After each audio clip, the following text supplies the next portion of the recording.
मेरे कंधों पर अब जिम्मेदारी छोड़ दो।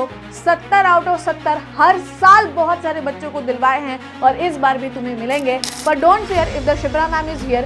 हम इस बार बोर्ड्स 2026 को फोड़ेंगे। मुझे कहीं देखना ही नहीं है, मैं आपको पहले बता दे रही कौन से इंपॉर्टेंट टॉपिक्स हैं। अगर आपके कॉन्सेप्ट्स ढीले हैं बायोलॉजी में, आपको बोर्ड्स का सवाल नहीं बनेगा। तो मेरे प्यारे बच्चों, कुर्सियों की पेटियां बांध लीजिए, क्योंकि अब आप शिप्रा मैम की बायोलॉजी फ्लाइट में बैठने के लिए रेडी हैं। Welcome to the 12th infinity. मेरा नाम है शिप्रा तिवारी उर्फ डॉक्टर शिप्रा तिवारी और इस चैनल पे मैं आपको पढ़ाऊंगी बायोलॉजी। और मैं बता रही हूँ कि भले ही पेपर 27 मार्च को है, पर यूजुअली हर साल ऐसे ही होता है, होली के बाद ही आपका बायोलॉजी का पेपर होता है। 9-10 दिन का गैप उसमें मिलता है। उसके बावजूद जब पेपर दे के बच्चे आते हैं तो बहुत सारे बच्चे ये बोलते हैं कि पेपर ट्रिकी था और हम अच्छे से आंसर नहीं कर पाए। तो हमेशा याद रखिए कि बोर्ड्स का एक रूल है कि जिस भी पेपर में बहुत ज़्यादा गैप मिलता है उस पेपर का लेवल हमेशा ही अच्छा रहता है। और बोर्ड्स को आप लल्लू और झंडू बिल्कुल भी मत समझिएगा, क्योंकि जिस लेवल का बोर्ड्स का पेपर आने लगा है ना, लोगों की हवा टाइट होने लगी है।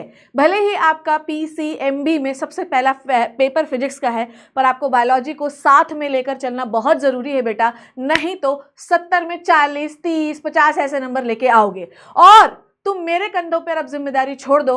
70 आउट ऑफ 70 हर साल बहुत सारे बच्चों को दिलवाए हैं और इस बार भी तुम्हें मिलेंगे। चाहो तो आप प्रीवियस मेरा रिकॉर्ड देख लो, चाहे तुम इस साल का मेरा रिकॉर्ड देखने वाले हो। जो भी बच्चा बायोलॉजी लिया है और वो बायोलॉजी पढ़ना चाहता है, जी हाँ, Shipra ma'am is back for you guys. ठीक है, तो चलिए शुरू करते हैं। आज मैं आपको बता रही हूँ कि हर चैप्टर में कौन कौन से टॉपिक्स को पहले पढ़ना है। मैं फिर से कह रही हूँ कि जो बोर्ड्स है वो बिल्कुल नीट और जेई की तरह हो चुका है। बोर्ड्स को हल्के में कोई नहीं लेगा। हर एक टॉपिक हमको पढ़ना है, हर एक टॉपिक मैं आपको पढ़ाऊंगी। पर एक चीज़ बता दे रही हूँ, इन टॉपिक्स को बहुत अच्छे से पढ़ना। ठीक है, अगर आप अपनी तैयारी शुरू कर रहे हो, मेक श्योर कि ये टॉपिक्स जो है ये आपके बहुत बेहतरीन, शानदार, जबरदस्त तरीके से होना चाहिए। मेरे कबूतरों, सबसे पहले आपको देखना है कि वेटेज किस किस चैप्टर का कितना है। ठीक है, सबसे पहले हम देखते हैं सबसे पहला chapter, that is sexual reproduction in flowering plants, 7 marks का, ह्यूमन रिप्रोडक्शन 6 मार्क्स का, रिप्रोडक्टिव हेल्थ 3 मार्क्स का। ये यूनिट टोटल 16 मार्क्स की आने वाली है। ठीक है, जेनेटिक्स एंड इवोल्यूशन ये यूनिट 20 मार्क्स की आने वाली है, जिसमें आपको पता है कि ये पहले 2 चैप्टर जो है ये बहुत इंपॉर्टेंट है, 16 नंबर के तो यही है। नेक्स्ट अगर आप बात करेंगे बायोलॉजी इन ह्यूमन वेलफेयर की, ये 12 मार्क्स की होने वाली है, जिसमें हेल्थ एंड डिजीज जो है वो आपका 9 मार्क्स का आने वाला है। नेक्स्ट आप बायोटेक्नोलॉजी की बात करेंगे, 6 मार्क्स के दोनों चैप्टर, भले ही दूसरा नंबर वाला जो चैप्टर है that is the biotechnology and its application, छोटा सा चैप्टर है, नन्हा सा चैप्टर, मुन्ना सा चैप्टर है, फिर भी इसका वेटेज पहले वाले चैप्टर से के बराबर है। ठीक है बच्चे, नेक्स्ट देखो इकोलॉजी एंड एनवायरनमेंट, एवरीबॉडी। ये चैप्टर बहुत बच्चों को थकाता है, बहुत रुलाता है, बहुत परेशान करता है, बहुत डेटा है इसमें। पर don't fear if the Shipra ma'am is here. हम इस बार बोर्ड्स 2026 को फोड़ेंगे। कमेंट सेक्शन में जरूर लिखना बोर्ड्स 2026। ठीक है, तो ये जो पहला चैप्टर है organism and its population, that is 5 marks, ecosystem 3 marks and biodiversity 2 marks, total unit है 10 मार्क्स की। ठीक है, ये 70 मार्क्स का आपका वेटेज है, 30 मार्क्स का आपका प्रैक्टिकल है, जो मैं आप लोगों को अलग से वीडियो में बताऊंगी। ठीक है, चलिए अब देखिए सबसे पहला चैप्टर हम शुरू कर रहे हैं बेटा। इस चैप्टर में ना मैं आपको बताऊं, 12th में ना दिमाग तो लगाना ही नहीं है। 12th में जेनेटिक्स के अलावा ऐसा कोई चैप्टर नहीं है जिसमें आपको दिमाग लगाना है। 12th में सिर्फ और सिर्फ आपको थ्योरी पढ़नी है, और थ्योरी को शॉर्ट ट्रिक बनाने में, उसको अच्छा बनाने के लिए मैं हूं आपके पास, परेशान बिल्कुल मत होना। ठीक है, सो सबसे पहला टॉपिक है that is macrosporogenesis and megasporogenesis. Next है मेगास्पोरेंजियम। बेटा जी मेगास्पोरेंजियम से बहुत ज्यादा क्वेश्चन आते हैं इनमें। ठीक है, एम्ब्रियो सैक के स्ट्रक्चर में से बहुत ज्यादा सवाल आते हैं। ठीक है, टाइप्स ऑफ पॉलिनेशन पे बहुत ज्यादा सवाल आते हैं। डबल फर्टिलाइजेशन से कम मैंने ज्यादा नहीं देखा, पर एम्ब्रियो सैक से बहुत, उसका जो स्ट्रक्चर है उससे बहुत आते हैं। आर्टिफिशियल हाइब्रिडाइजेशन से क्वेश्चन पूछा जाता है। डबल फर्टिलाइजेशन से भी मैंने क्वेश्चन देखे हैं। डबल फर्टिलाइजेशन में भी जो इंपॉर्टेंट चीज है बेटा वो है एम्ब्रियो सैक। तो एम्ब्रियो सैक बनेगा ही डबल फर्टिलाइजेशन से, तो कृपया करके एम्ब्रियो सैक का डायग्राम सारे बच्चे रट लें। मेगास्पोरोजेनेसिस, माइक्रोस्पोरोजेनेसिस, एम्ब्रियो सैक और टाइप्स ऑफ पॉलिनेशन, ये इंपॉर्टेंट टॉपिक्स हो गए इस चैप्टर के। नेक्स्ट आ जाइए, इसमें मेल रिप्रोडक्टिव सिस्टम है। आपको याद है, मुझे, मैं जीवन भर से यही तो करते आई हूँ। Male reproductive system, female reproductive system, इनका डायग्राम आपको अच्छे से रटा हुआ होना चाहिए है। नेक्स्ट है आपका मेंस्ट्रुअल साइकिल, बहुत अच्छे से रट लो। नेक्स्ट है फीटल इजेक्शन रिफ्लेक्स, इसमें से भी बहुत ज्यादा क्वेश्चन पूछे जाते हैं, इवन स्ट्रक्चर ऑफ स्पर्म से। ये टॉपिक हो गए ह्यूमन रिप्रोडक्शन से, मुझे कहीं देखना ही नहीं है, मैं आपको पहले बता दे रही हूँ कौन से इंपॉर्टेंट टॉपिक्स है।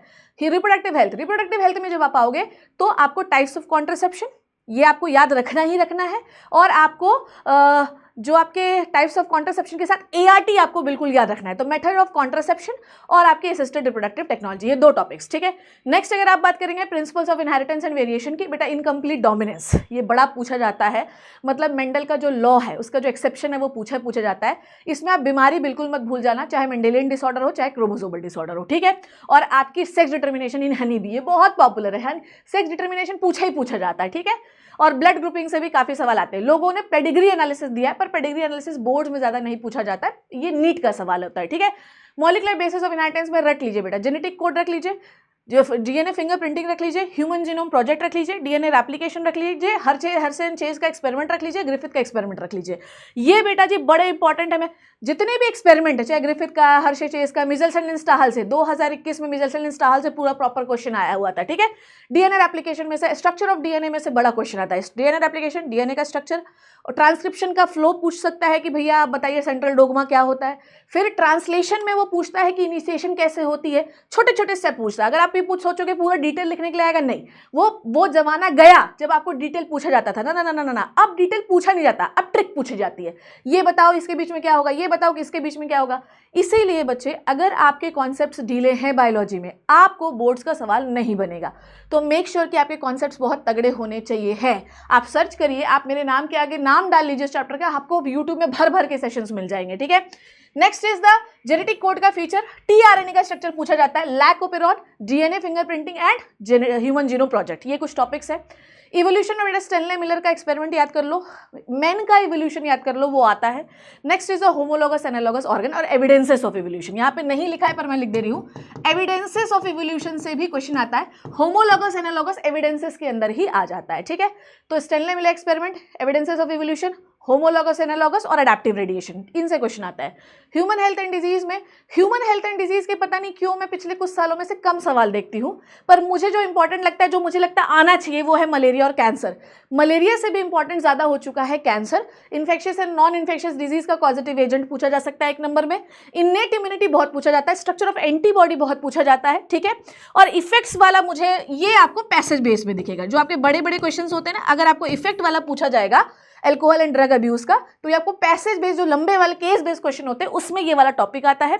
अगर आप किस टाइप्स ऑफ ड्रग में पूछा जाएगा, तो आपसे पूछेगा कि किस प्रकार का फीचर दे देगा और आपको पूछेगा कौन से ड्रग इस व्यक्ति को देना है।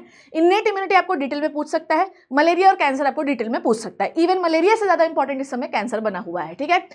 Next is microbes in human welfare, इसके 3 टॉपिक्स हैं जो आपको याद रखना है। Microbes as a bio control, ये आएगा ही आएगा, मतलब ये याद रख लो, bio active molecules, microbes as a bio control, ये आना ही आना है, इसमें से एक सवाल आएगा।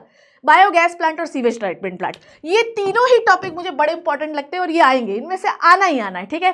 तो इस चैप्टर में है ही क्या, इस चैप्टर में microbes as a bio control agent, इसमें से आपका एक क्वेश्चन आएगा, बायो एक्टिव एजेंट आएगा क्वेश्चन, ठीक है। सीवेज ट्रीटमेंट और स्ट्रक्चर ऑफ बायोगैस प्लांट, ये दोनों एक साथ नहीं आते, मैं ये भी बता दे रही हूँ आपको, ये दोनों एक साथ नहीं आते, या तो ये आएगा या तो ये आएगा। आप देख लो कि आप दोनों में से क्या पढ़ना चाहते हो। मान लो आपकी किस्मत बहुत खराब रही, आप ये पढ़ के गए, ये आ गया, तो ये पढ़ के गए, ये आ गया, तो दोनों में से एक ही आता है, पर आएगा, ठीक है। नेक्स्ट अपन बात करते हैं बायोटेक्नोलॉजी एंड प्रिंसिपल। मैं इसमें कोई इंपॉर्टेंट नहीं बता रही हूँ, क्योंकि पूरा चैप्टर ही इंपॉर्टेंट है, ठीक है। इसमें आपको जब आप ये पढ़ लेंगे ना, टूल्स एंड प्रोसेसेस, इसमें पूरी बायोटेक्नोलॉजी कवर हो जाती है। जेनेटिक रिकॉम्बिनेशन का क्या प्रोसेस है, अगर आप ये पढ़ लोगे, पूरी बायोटेक्नोलॉजी वहीं पे खत्म हो जाती है, ठीक है। डाउनस्ट्रीम प्रोसेसिंग से थोड़ा सा सवाल मुझे कम लगता है, ये दोनों टॉपिक बहुत important. Gel electrophoresis out question, यहां से आउट क्वेश्चन लिखवा लो, अभी बताओ कहीं साइन कर देती हूं, जेल इलेक्ट्रोफोरेसिस से क्वेश्चन आएगा। तो बेसिक्स रिकॉम्बिनेंट डीएनए टेक्नोलॉजी के क्या प्रोसेस है और जेल इलेक्ट्रोफोरेसिस, ये क्वेश्चन आना है इसमें से, ठीक है। बायोटेक्नोलॉजी एप्लीकेशन में बीटी कॉटन से क्वेश्चन आएगा ही। जीईएसी का फुल फॉर्म कई बार पूछ सकते हैं, that is the genetic engineering approval committee, इसका फुल फॉर्म पूछा जाता है, ठीक है। इंसुलिन से क्वेश्चन आता है ना, इंसुलिन से स्किड से, यहाँ पे लिख लीजिए इंसुलिन और जीन थेरेपी, इनमें से दोनों में से क्वेश्चन मुझे कई बार मिलते हैं। तो जीन थेरेपी हो गया, इंसुलिन हो गया, आरएनए इंटरफेरेंस से भी क्वेश्चन आ सकता है। आरएनए इंटरफेरेंस से मैंने पैसेज बेस में क्वेश्चन देखा, that is a case base में मैंने जो है क्वेश्चन देखा हुआ है, ठीक है। तो ये हो गया। ऑर्गेनिज्म एंड पॉपुलेशन में देखिए एज पिरामिड आपको याद रखना है, ठीक है। फैक्टर अफेक्टिंग पॉपुलेशन डेंसिटी ये छोड़ सकते हो। ग्रोथ मॉडल आपको याद रखना है, पॉपुलेशन इंटरेक्शन, इसमें से आउट क्वेश्चन लिख लो कहीं पे, 3 topic, age pyramid, growth model, population interaction, out question है पॉपुलेशन इंटरेक्शन में से। इकोसिस्टम में 2 टॉपिक याद करने हैं आपको, फूड चेन जो है इसके बारे में और डीकम्पोजिशन इसके बारे में, ठीक है। उसके बाद बायोडाइवर्सिटी एंड कंजर्वेशन में causes of biodiversity and loss of biodiversity, ये और ये तीनों ही टॉपिक, ठीक है, ये 3 टॉपिक है and in situ ex situ conservation example पूछा जाता है। तो बेटा जी आप बोलोगे ये पूरा सिलेबस है, नहीं है, आप तो मैम ने पूरा ही सिलेबस कवर कर दिया।